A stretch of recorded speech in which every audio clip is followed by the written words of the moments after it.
Hey everyone, it's Star Charger, the Unicorn Goddess, coming to y'all on my channel, Spoken Openly, where we say it like we mean it. This is the 10th episode in my series about the declassified documents from the CIA covering information such as astral travel, out-of-body experiences, the holographic nature of the universe. In the last episode, we found out about entities in other dimensions, and let's see what else. The torus field of the universe. So many esoteric topics. So I encourage y'all, if y'all are interested in that type of thing, to go back and watch the other videos, because each one of them has a little bit different information and it all fits together and builds together to give you a better understanding. In the last episode, we also talked about more about this gateway experience and what they do when they're learning to come out of their body and expand their consciousness. And now we are on subheading 30, Advanced Techniques.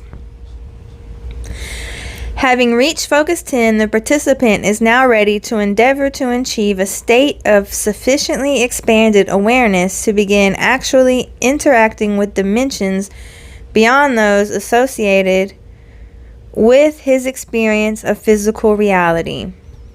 This state is called Focus 12 and involves conscious efforts on his part, while additional forms of pink and white noise enter the sound stream being directed into his ears from the gateway tape.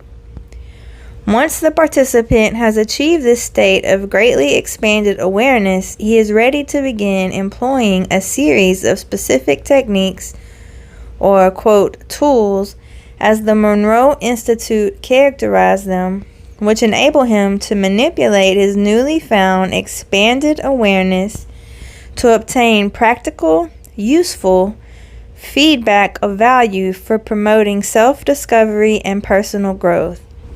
The specific techniques involved are described individually below. A. Problem solving.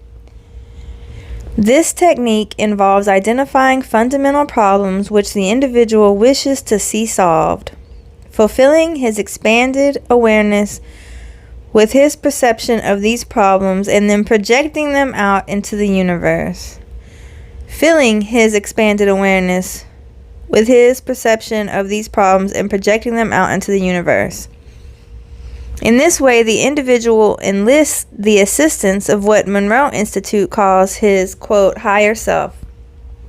In other words, his expanded consciousness, to interact with the universal hologram to obtain the information required to solve the problem.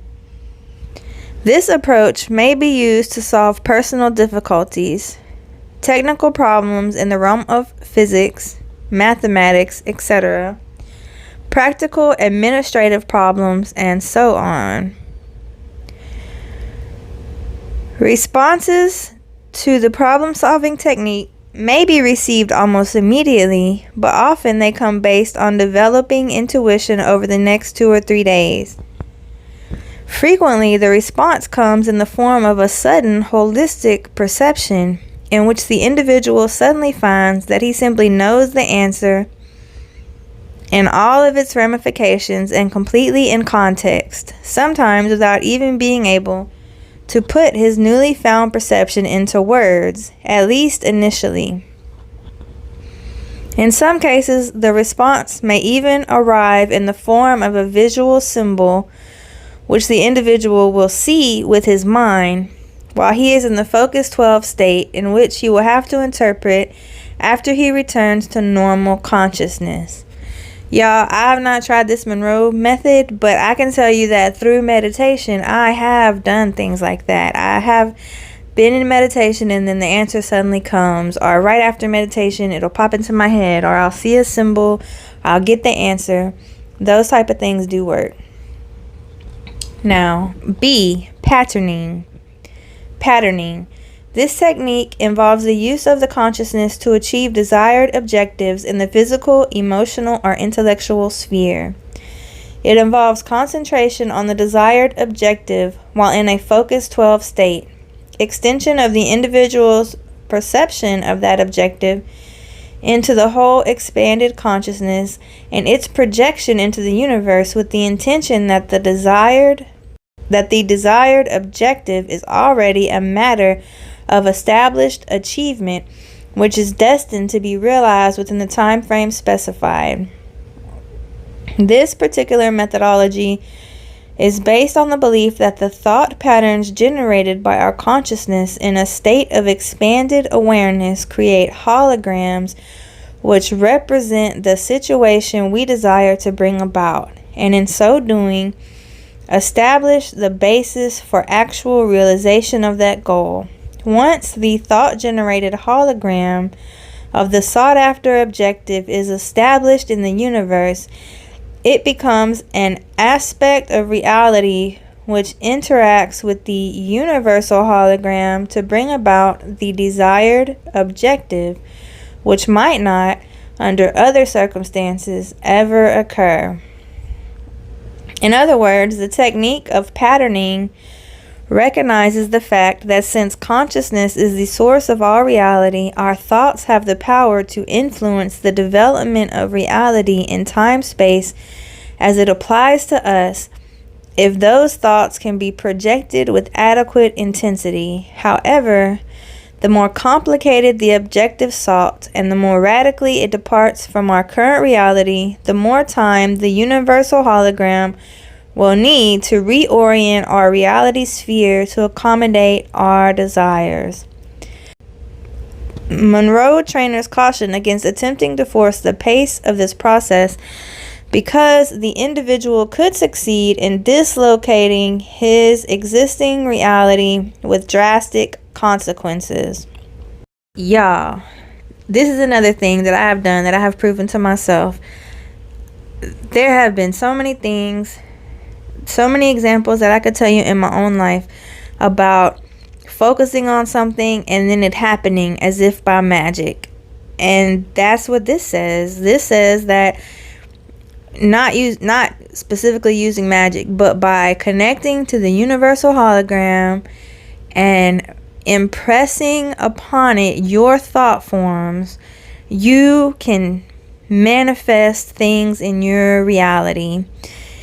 It also says that if it's a way different reality than the one you're currently in, it may take time for it to develop because the universe has to rearrange reality to bring it about, and to not try to force it faster than it is making it happen, because you could dislocate your reality, or like basically you could cause something bad to happen, or you could unwittingly cause harm to yourself or lose something dear to you, or something, trying to force the change to happen faster than it should. Alright, C, color breathing. The next technique is called color breathing. It is designed to use the expanded awareness and highly focused attentiveness associated with Focus 12 state to imagine various colors in a particularly intense and vivid manner, so as to use them to resonate with, and in turn to activate, the body's own energies. Fundamentally, in terms of practical application, it is a healing technique which is designed to restore the body and to enhance its physical capabilities by balancing, revitalizing, and returning bodily energy flows. It is predicated on the principle that the body's electromagnetic field is capable of altering its resonance patterns so as to entrain energy from the Earth's electrostatic field for its own use. The various colors envisaged in the imagination as part of the technique cue the mind as to which frequencies and what specific amplitudes are desired in connection with this entrainment, and the subsequent alterations in bodily energy flow patterns. That color has the capacity to affect the human mind is well known. And the effectuality of color in certain kinds of healing is a demonstrable effect. For example, application of an intense blue light to an area of physical tumescence leads to relatively rapid and easily observable reduction in the swelling, while red, and to a lesser extent yellow, have quite the opposite effect. However, in the hemisync application of the technique, external light sources are not involved, but rather the mind is the sole agent of the healing and revitalization. All right, my input on this is it's almost like in the way when you are doing energy center balancing or chakra balancing, because light is a side effect of frequency. So certain frequencies emit certain colors of light. So whenever, like, say you focus on your root chakra or your perineal energy center, which is the lowest energy center where your perineum is and the beginning of your prana tube, you think of the color red or visualize the color red going into that area, a bright, beautiful red, because that is what's associated with that energy center. And then the second energy center, the sacral nerve plexus around your sacrum bone, you envision orange, and solar plexus yellow and gold like the sun. You see what I mean? And each color is also telling your mind and your body about the frequency. D. Energy bar tool. Magic wands and enchanted scepters have been part of the folklore and occult practices of many cultures. The scepters, staffs, and maces carried by monarchs and high priests alike occur with such frequency in the history of bygone eras as to suggest that, at the very least, these items are aspects of some type of archetypical symbol which the human mind seems to appreciate, perhaps quite subliminally. In any case, the energy bar tool technique involves envisaging a small, intensely pulsating dot of light which the participant charges in his imagination with enormous energy until it is virtually pulsating. The participant then extrudes the dot into the shape of a sparkling, vibrating cylinder of energy, which he then uses to channel force from the universe to selected parts of his body for purposes of healing and revitalization. That's awesome. E. Remote viewing. In addition, the energy bar tool is used as a portal for initiating a follow-on technique called, quote, remote viewing. In this context, the participant turns his bar of energy into a whirling vortex through which he sends his imagination in search of new and illuminating insights. The apparent purpose of the symbolism involved in the vortex seems to be to cue the subconscious and convey to it instructions as to what the participant wishes to do, but in terms of non-verbal symbols which the right hemisphere of the mind is capable of understanding. Now, this is cool because they're talking about turning the rod, the staff, the wand that you have made in your mind into a whirling vortex through which you can send your imagination to travel and find the information that you need. And it talks about non-verbal symbols, which the right hemisphere or your subconscious of your mind is capable of understanding. And as we know, with the Great Awakening taking place recently, and a lot of people coming to realize there is a lot of symbolism, on TV and movies and even all around us in everyday life that we may not consciously recognize, but speaks to our subconscious and speaks to the right hemisphere of our brain in ways that we don't consciously understand, but could still be speaking to us and programming us nonetheless. So it's good to be aware of that. F. Living body map. This technique provides amplification for application of the energy bar tool as a means of healing specific areas or symptoms of the human body. The configuration of the participant's body is imagined, and then the various major systems, such as the nervous and circulatory system, are envisaged in appropriate colors within the confines of the outline being held in the imagination. The energy bar tool is then applied to energizing, balancing, and healing in whatever manner the participant desires.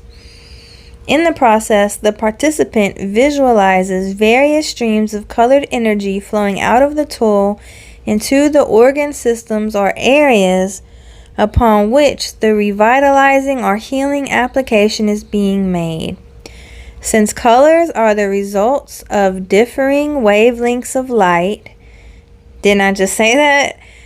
Since colors are the result of differing wavelengths of light, which is to say energy at various frequencies, this technique operates on the assumption that as the human body is composed of energy, it can be vitalized and healed through the additive application of additional energy, provided that the energy is applied in the appropriate form.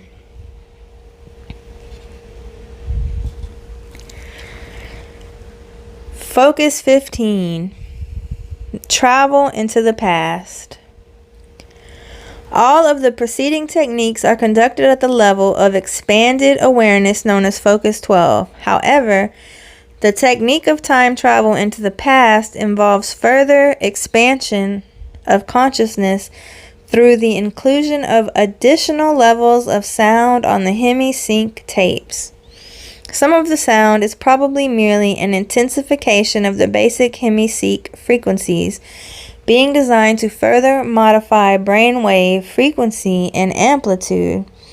Other aspects of the added sound patterns appear to be designed to provide subtle, almost subliminal suggestions to the mind as to what is desired by way of further expanded consciousness, so as to support the verbal suggestions and instructions also contained on the tape. Even the instructions are highly symbolic, with time being visualized as a huge wheel in the universe, with various spokes of each of which give access to a different part of the participant's past. Focus 15 is a very advanced state and is extremely difficult to achieve. Probably less than 5% of all participants in any given gateway experience actually fully achieve the Focus 15 state during the course of the approximately 7 days of training. Nonetheless, Monroe Institute trainers affirm that with enough practice, eventually Focus 15 can be achieved. They also state that not only the individual's past history is available for examination by one who has achieved Focus 15, but other aspects of the past with which the individual himself has no connection to may also be accessed. So they saying that you can figure this out and you can travel back and see not only your past, but other people's past, and even past from before you were born. H. Focus 21. The future. The last and most advanced of all the focus states associated with the Gateway Training Program involves moving outside of the boundaries of time-space, as in Focus 15, but with attention to discovering the future rather than the past. The individual who has achieved this state has reached a truly advanced level. Except in unusual circumstances, it is probably not attainable except by those who have conditioned themselves through long application of meditation, or by those who have practiced long and hard through use of the hemisync tapes for a period of months, if not years. We're going to a different section now. I didn't want to end this section until we got through all the different phases that they were talking about. But this is a longer episode, already around 20 minutes. So I'm going to pause it here for now. Let y'all process that information. I am so happy that I get to be a conduit of this information. I'm delighted to bring it to y'all. I hope that y'all can receive it. Please like and share, subscribe, hit the notification bell. Please comment down below. Give me your feedback. I appreciate y'all so much. Much love to all my mystical, magical, wonderful, cosmic, multidimensional unicorns. And until the next time we meet, here is to your empowerment, your evolution, your enlightenment, and the expansion of your consciousness. Alright, y'all. Star Charger out.